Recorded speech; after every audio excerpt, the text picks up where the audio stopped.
আমার হচ্ছে সমস্যা হতো সিঁড়ি দিয়ে উপরে ওঠার সময়, মানে বুক ধড়ফড় করতো, খুব বেশি একটু হাঁপিয়ে যেতাম। তো তারপর থেকে একটা ডক্টরকে দেখায়, উনি বললো যে ইকো করতে। তারপর ওই তো আপনার কাছে আসা, তারপর আমার একটু এএসডি ধরা পড়েছিল, পিডিও ছিল। আমার 24 বছর বয়সে এটা ধরা পড়েছে।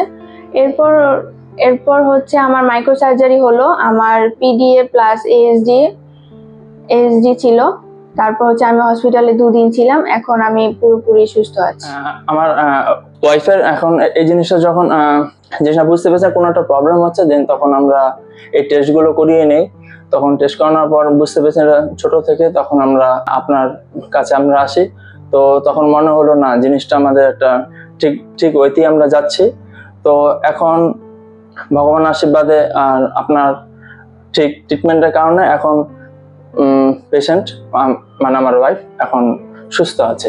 ওর 24 বছর বয়সে যখন প্রথম ধরা পড়লো যে এএসডি আর পিডিএ আছে, এটা বেশ আশ্চর্যজনক ঘটনা হলেও আজকের দিনেও কিন্তু এটা সত্যি যে বহু মানুষের জন্মগত হার্টের অসুখ বা জন্মগত হার্ট ডিফেক্ট ছোটবেলায় ধরা পড়ে না, এবং সেটা ধরা পড়তে পড়তে বেশ দেরি হয়ে যায়। যখনই ধরা পড়ুক না কেন, সেটা যদি চিকিৎসার স্টেজে থাকে, সেটার চিকিৎসা করালে তার বেস্ট রেজাল্ট পাওয়া যায়। এবং যদি চাইল্ডহুড পেরিয়ে যায়, অর্থাৎ যদি বাচ্চা অবস্থায় প্রবলেমটা ধরা না পড়ে, অ্যাডাল্টহুডে আমাদের দেখতে হয় যে জিনিসটা ট্রিটমেন্টের জায়গায় দাঁড়িয়ে আছে কিনা, এবং ট্রিটমেন্ট করলে সেটা সুস্থ হবে কিনা। সেটা যদি ট্রিটমেন্টের মাধ্যমে সুস্থ হওয়ার চান্স থাকে, সম্ভাবনা থাকে, তাহলে অবশ্যই সেটা ট্রিটমেন্ট করা উচিত। যেমন আজকেও ট্রিটমেন্ট করিয়ে একদম ভালো আছে।